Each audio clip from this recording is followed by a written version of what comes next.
दीवाने राधा रानी नाचे, मोहतर श्याम की दीवाने राधा रानी नाचे। बोले कृष्ण कन्हैया लाल की जय।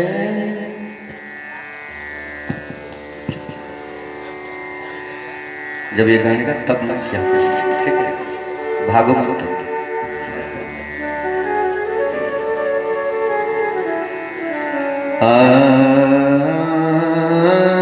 तुम तैयारी करिए घंटों से, तुमको अगर कुछ सेट करना है तो सेट कर लो।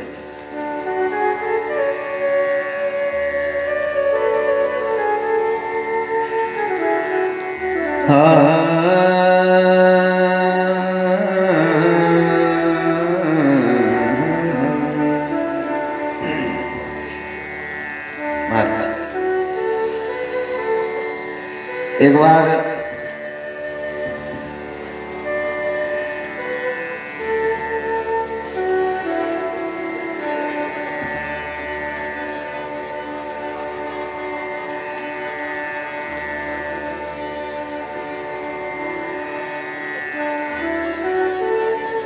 समस्त वृंदावनवासी शिव जी की पूजा करने के लिए अंबिका वन की यात्रा करते हैं।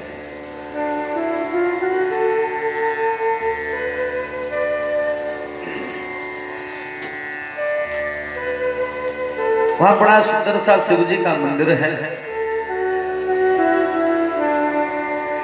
समस्त ब्रजवासी वृंदावनवासी अंबिकावन में पहुंचे, शिव जी की पूजा अर्चना की और रात्रि वहीं विश्राम किया। शिवरात्रि का पर्व था महाराज। उस अंबिकावन में एक अजगर रहता था। वह अजगर पहुंचा। सोते हुए नंद जी को अजगर ने पकड़ लिया।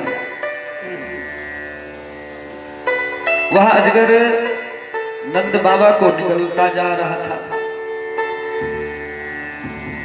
श्री नंद जी ने भगवान को याद किया, हे प्रभु, हे परमात्मा, हमें इस अजगर से बचाओ, इससे हमारी रक्षा करो। देखो यह अजगर हमें निगलने लगा है।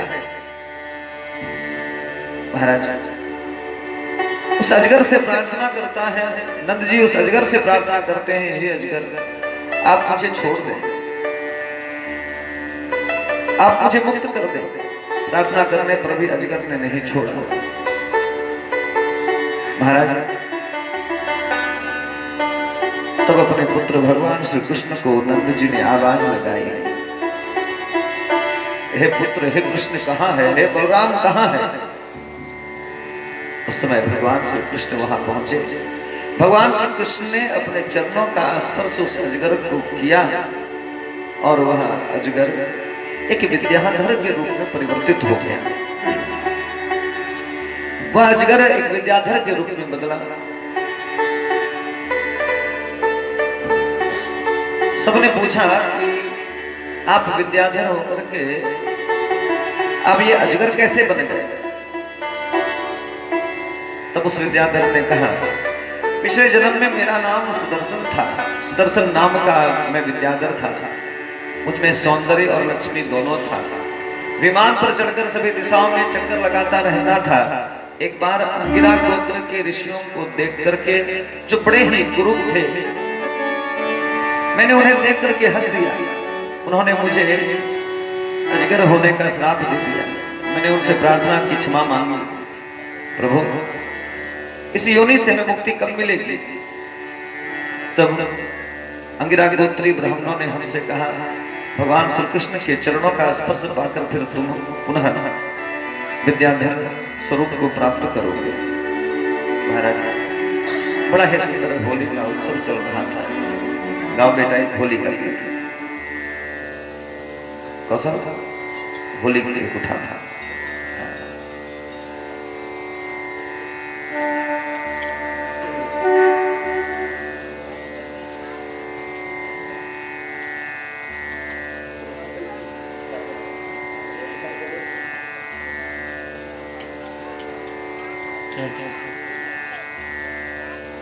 Hello hello hello hello hello hello hello.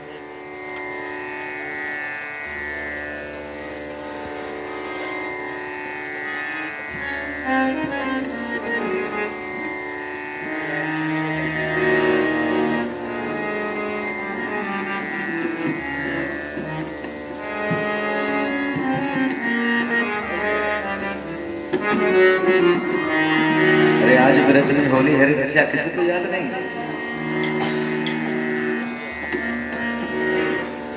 जल्दी करो।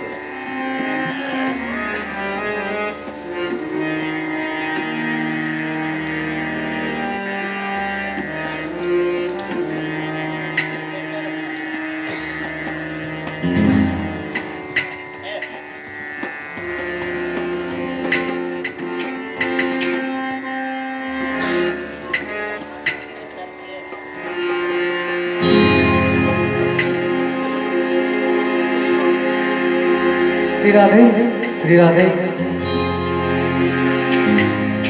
बोलिए बाकी बिहारी लाल की। अरे होलिया में उड़े रे गुलाल, श्याम तेरे भागवत में।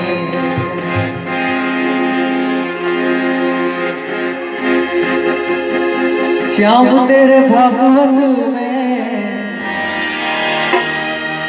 कन्हैया तेरे भागवत में। अरे होलिया में उड़े रे गुलाल, श्याम तेरे भागवत में। होलिया में उड़े रे गुलाल, श्याम तेरे भागवत में। होलिया में उड़े रे गुलाल, श्याम तेरे भागवत में। होलिया में उड़े रे गुलाल, श्याम तेरे भागवत में।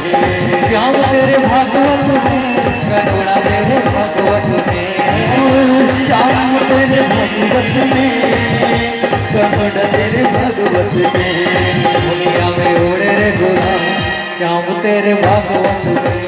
होलिया में उड़े रे गुलाल, श्याम तेरे भागवत में।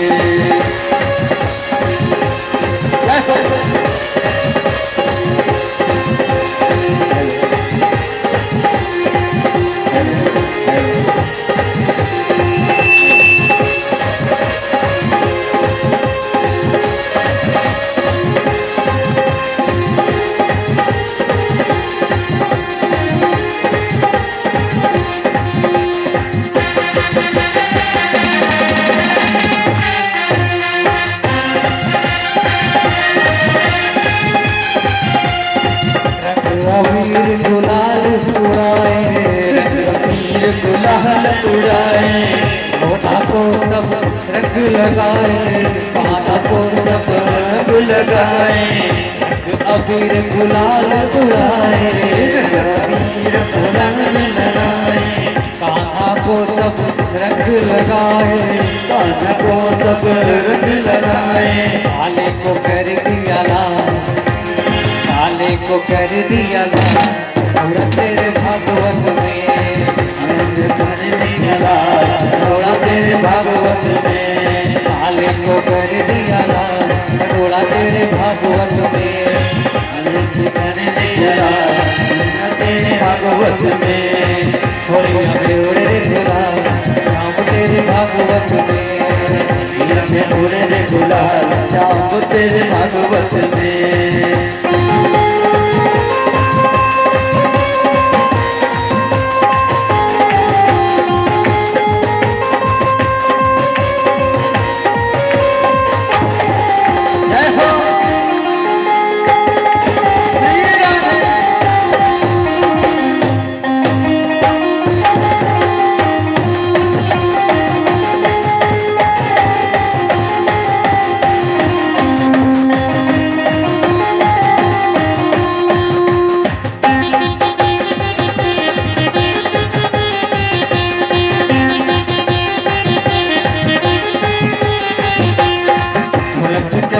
मजीरा बाजे, ढोलक चंद मजीरा बाजे।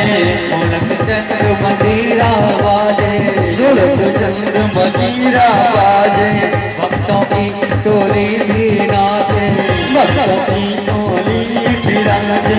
और आ गए हैं धमाल, जय हो और हो गया है कमाल तनुरा तेरे भागवत में, और हो गया है कमाल तनुरा तेरे भागवत में। अरे श्याम तेरे भागवत में, कन्हैया तेरे भागवत में, श्याम तेरे भागवत में, कन्हैया तेरे भागवत में। होलिया में उड़े रे गुलाल घोड़ा तेरे भागवत में, होलिया में उड़े रे गुलाल श्याम तेरे भागवत में, होलिया में उड़े रे गुलाल श्याम तेरे भागवत में, होलिया में उड़े रे गुलाल श्याम तेरे भागवत में, होलिया में उड़े रे गुलाल श्याम तेरे भागवत में, होलिया में उड़े रे गुलाल श्याम तेरे भागवत में, श्याम तेरे भागवत में उड़े रे गुलाल श्याम तेरे भागवत में, श्याम तेरे भागवत में, श्याम तेरे भागवत। बोली भागवत भगवान की जय, नारायण भगवान की जय, मौके बिहारी लाल की जय, जय जय श्री राधे, जय जय श्री राधे, जय जय श्री राधे। उठ करके खड़े हो जाओ।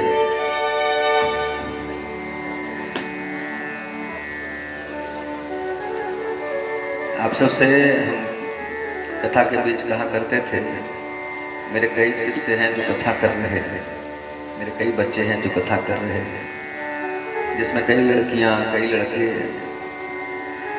ढेरी बाल बच्चा छे। सबसे अंतिम शिष्य जो अब तक इधर हाल फिलहाल का ये बच्चा है, घर मोतिया है, चंद्रन शरण नाम है इसका। महाराज जैसे माँ बाप पाल पोस करके बड़ा करते हैं, बच्चों को काबिल करते हैं, फिर कहते हैं जाओ ऐश करो। भगवत चर्चा, भगवत प्रचार उद्देश्य जीवन का जो गुरु जी से मिला, वो गुरु जी के आशीर्वाद से बढ़ाते जा रहे हैं, उसको विस्तार करते जा रहे हैं। ये 16वां शिष्य है मेरा कथा बच्चा।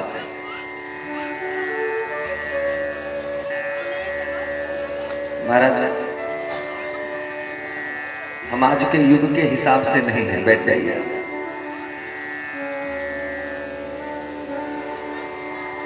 बहुत लोगों को लगता है गोविंद जी कथा में नचवाते नहीं हैं। महाराज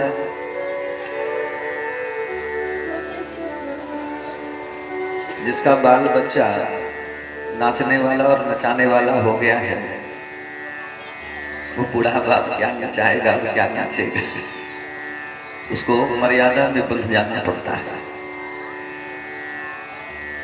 जो काम आज से 15 वर्ष 20 वर्ष पहले करते थे, वही काम अब भी करें अच्छा नहीं लगता है। अब नाचने नचाने की जिम्मेदारी इन लोगों पर है, और ये लोग आते हैं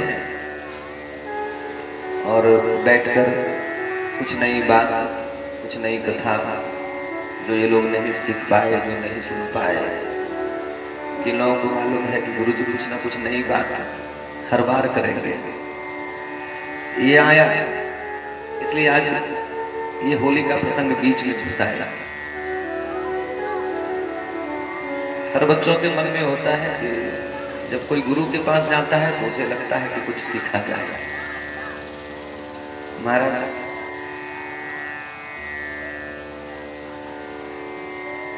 होली चल रही थी, पूरा वृंदावन में बड़ा धूम मचा हुआ था। धूम का पर्व ही है, पूरे वृंदावन में धूम मचा हुआ है। बलराम जी, भगवान श्री कृष्ण सभी गोप ग्वालों के संग, गोपियों के संग हास परिहास कर रहे हैं। और यह होली ही एक ऐसा त्योहार है जो जिसमें हास परिहास मान्य है। महाराज सब लोग हास परिहास कर रहे हैं। ठीक उसी समय कुबेर का एक अनुचर जिसका नाम शंखचूड़ है वह आ गया। ध्यान दीजिएगा, कुबेर कोई देवता नहीं है महाराज। कुबेर शब्द से हमें देवता जैसा प्रतीत होता है, लेकिन कुबेर देवता नहीं है। वे दैत्य हैं, राक्षस हैं।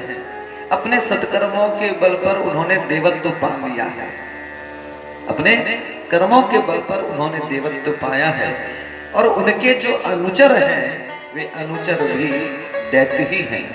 तो शंखचूड़ नामक का दैत्य वहां आया और होली खेलते हुए गोपियों को उठाकर ले गया।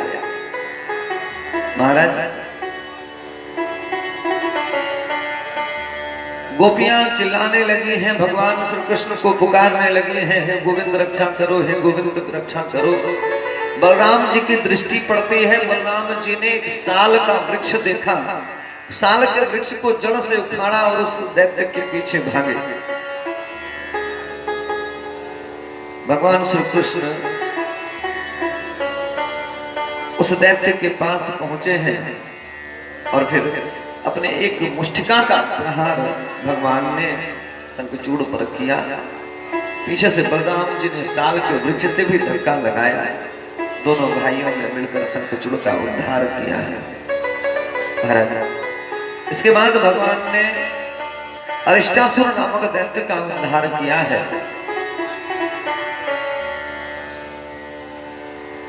देवताओं ने नारद जी को कंस के पास भेजा। समय हो गया है, हे नारद जी आप कंस के पास जाओ। नारद जी कंस के पास गए, परिचय बताया। नंद जी के यहाँ जो 2 बच्चे हैं वे बच्चे असल में वसुदेव जी के हैं। नारद जी के कहने पर विश्वास हुआ। कंस ने विचार किया किसे भेजा जाए। महाराज, इधर भगवान श्री कृष्ण ने केसी का वध किया, व्योमासुर का वध किया। अक्रूर जी को बुलाया कंस ने। अक्रूर जी से विनती की कि आप ब्रज जाइए और ब्रज जाकर नंद जी से कहिए कि हम कृष्ण और बलराम को उपहार देना चाहते हैं। बड़ा ही बलशाली, बड़ा ही पराक्रमी ये दोनों बालक हैं। ये सबकी रक्षा करते हैं। इनको पारितोषिक देना है, प्राइज देना है। सो जब नगर सम्मेलन होगा, उस नगर सम्मेलन में इन दोनों बच्चों को लेके जाना है। ले जाने की अनुमति दे महाराज। हम लोग अक्रूर जी के विषय में बड़ा सुंदर सोच विचार रखते हैं, लेकिन कालांतर में आने वाले समय में हम पाएंगे बहुत कथा हम लोग सुन नहीं पाते। अक्रूर जी 3 व्यक्ति मिलकर के सत्यभामा के पिता की हत्या कर देते हैं। 3 व्यक्ति मिलकर के। कभी कभी किसी व्यक्ति को देख करके आप पता नहीं कर पाएंगे कि यह व्यक्ति दुष्ट हो सकता है, और ऐसे व्यक्ति बड़े चालाक होते हैं। अक्रूर जी उनमें से एक है। उनमें से एक है जो बड़े चालाकी से दुष्टता करते हैं, बड़ी चालाकी से दूसरों की हानि करते हैं, और वे कभी फंसते नहीं। अक्रूर जी उनमें से ही एक है। कृतवर्मा नाम का एक है और एक भूल गए। अक्रूर जी, कृतवर्मा और एक और है। इन तीनों ने मिलकर के महाराज वो मणि जो सत्राजित के पास है, सत्यभामा के पिता के पास समयंतक, उस मणि के कारण महाराज सत्राजित का वध कर दिया। मणि लेकर के भागे। तीनों की परस्पर मैत्री थी। भगवान श्री कृष्ण जब मणि के चोर को और हत्यारे को पकड़ने के लिए तत्पर हुए, तब महाराज अक्रूर जी ने इन सब से पल्ला झाड़ लिया, क्योंकि आप रहते थे भगवान श्री कृष्ण के संग ही साथ में, हमेशा भगवान श्री कृष्ण के संग संग रहे। अक्रूर जी सीधा सीधा मना कर देते हैं उन दोनों से, तुम दोनों ने जो किया इसमें मेरी कोई जिम्मेदारी नहीं है। लेकिन महाराज भगवान श्री कृष्ण ने कृतवर्मा का वध कर दिया, लेकिन उसके पास मणि नहीं मिली। एक व्यक्ति जिसका नाम भूल रहे हैं उसको ढूंढा। जब उसने यह पाया कि कृतवर्मा की हत्या भगवान ने कर दी है, वध भगवान ने कर दिया है, तब उसने डर के मारे वह मणि अक्रूर जी के यहाँ ला करके दे दिया। जैसे ही अक्रूर जी के यहाँ से निकले महाराज, भगवान की दृष्टि उस पर पड़ी, भगवान ने उसका भी वध किया। अक्रूर जी ने मणि देखी, अक्रूर जी को लगा अब तो गए हम, ये दोनों तो गए, और मणि हमारे पास भारी भारी बेइज्जती होगी। तब स्वयं ही मणि लेकर के भगवान के पास आए और उसने कहा कि वह जिसका वध आपने किया है उसने अभी अभी हमें ला करके दिया, इसमें मेरा कोई दोष नहीं है, इसमें मेरा कोई दोष नहीं। महाराज आपके घर में, हमारे घर में ऐसे व्यक्ति को पड़ोसी चुन लेते हैं, हमारे दुश्मन ऐसे ही व्यक्ति को चुन लेते हैं जिसको हम लोग कहते हैं कान के कच्चे। ऐसे व्यक्ति को चुनते हैं और उनका उपयोग करते हैं। महाराज अक्रूर जी को कंस ने चुना, अक्रूर जी का सब सम्मान करते हैं और अक्रूर जी दोनों तरफ मिले, यदुवंशियों के तरफ भी और भोजवंशियों के तरफ भी। महाराज कंस ने अक्रूर को ब्रज भेजा, अक्रूर जी ब्रज आए, नंद जी से सारी बात की। नंद जी ने कहा कि जब नारद जी ने यह बात कही है तो फिर यह बात सत्य होगी। बात आग के तरह फैली महाराज कि नंद का छोरा और बलराम दोनों मथुरा जा रहे हैं। ब्रज नारी व्याकुल भई,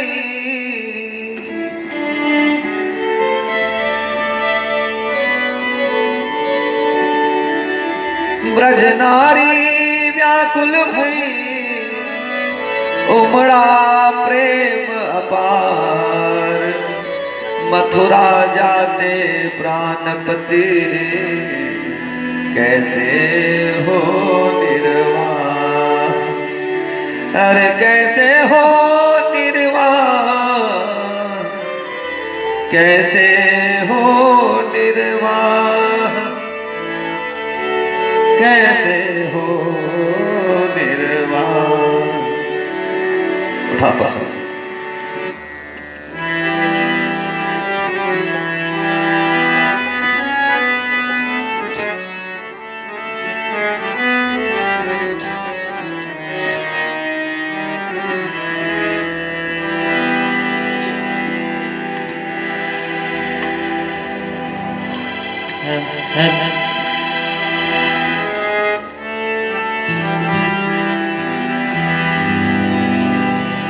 बड़ी देर भई, बड़ी देर कब लोगे खबर घनश्याम, कब लोगे खबर घनश्याम।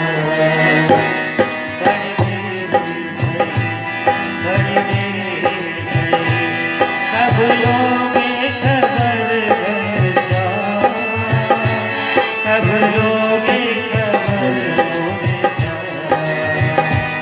चलते चलते मेरे पग हरे, आई जीवन की साथ,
जो बहरे बन जाओगे, आप ही चलिया कहलाओगे।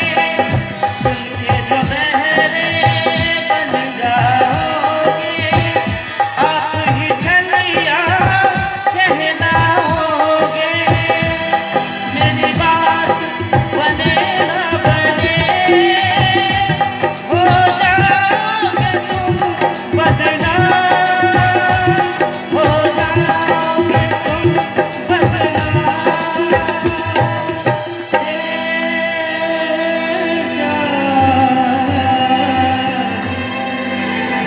ऐसा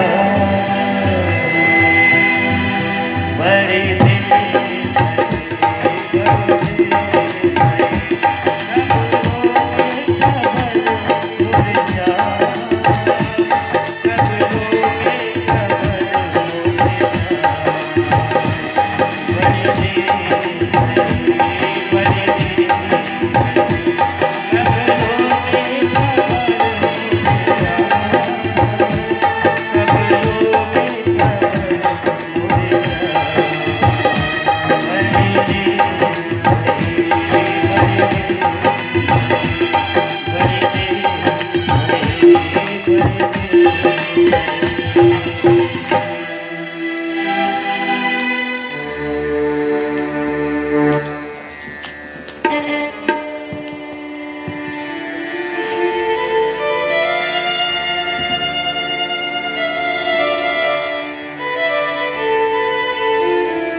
गोपियां कहती है, हे अक्रूर जी,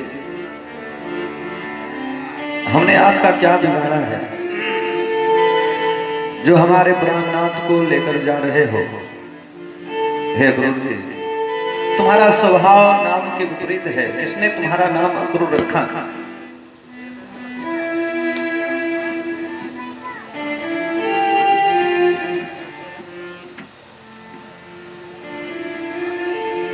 सुंदर तन अति सौम्य मुख, पर स्वभाव से क्रूर। सुंदर वे नर मूर्ख है, तेरो नाम धर्यो अक्रूर, तेरो नाम धर्यो अक्रूर। जिसने तेरा नाम अक्रूर रखा है वह मूर्ख होगा। अरे सखियों, नंदादि गोपों की भी बुद्धि इस समय बिगड़ गई है, जो हमारे प्राण प्यारे को दुष्ट कंस के पास भेज रहे हैं। हे महाराज, और इस श्याम सुंदर को तो देखो, हाय प्राण प्रिय को हृदय कैसो भयो कठोर। रथारूढ़ मुखरित होते नहीं चितवत तोर, नहीं चितवत तोर। अरे रथ पर बैठा है, कैसा निष्ठुर हो गया है, ये हमारी ओर देखता भी नहीं है। महाराज,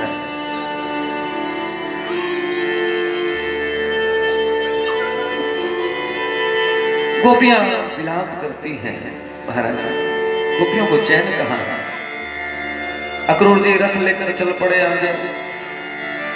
रथ के पीछे पीछे गोपियां चलने लगी हैं।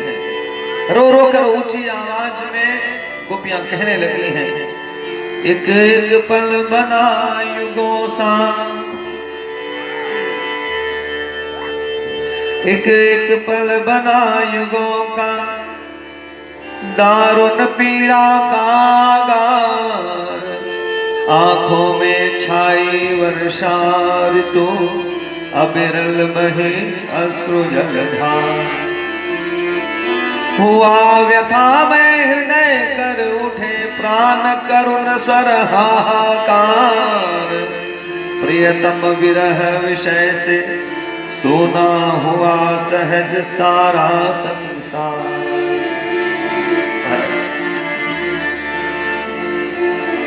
भगवान का रथ जब तक आंखों से ओझल नहीं हो गया, धूल उड़ना बंद नहीं हो गया, तब तक गोपियां देखती रही। आगे चल करके रथ यमुना के किनारे रुका। अक्रूर जी को भगवान ने अपनी माया का दर्शन कराया। अक्रूर जी यमुना जी में स्नान करने गए, जल के अंदर भगवान श्री कृष्ण के दर्शन पाया। तुरंत ही जल से बाहर निकले, रथ पर देखा, रथ पर दोनों भाई खड़े थे। फिर डुबकी लगाई तो जल के अंदर उन्हें हमारे बालकृष्ण लाल दिखाई दिए। फिर बाहर निकल के देखा, अब चारों ओर दोनों भाई ही दिख रहे हैं। जहां देखे वहीं कृष्ण और बलराम की छवि दिखे। डुबकी लगाई तो वहां चारों ओर कृष्ण और बलराम ही दिख रहे हैं। दोनों हाथ जोड़कर खड़े हो गए। मैंने तुम्हें पहचान लिया, तू ब्रह्म है। मैंने तुम्हें जान लिया कि तू ब्रह्म है। ध्यान रहे साहब, भगवान का दर्शन हो जाने के